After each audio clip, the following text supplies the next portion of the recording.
Okay, yes mpenzi mtazamaji, wakati unazidi kuburudika na tamthilia yetu, ni kusii kwanza mpenzi mtazamaji, tumia upendo wako, muda wako kwa kuacha komenti yako.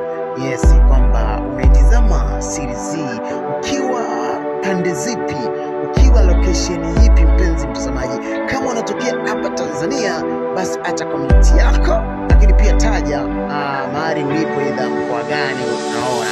Lakini kwa wale wanaotokea nje ya Tanzania, maybe Kenya, USA, Mozambiki, unayo nafasi pekee ya kuacha komenti yako. Yes, tumia muda wako, tumia upendo wako kwa kuacha komenti yako. Lakini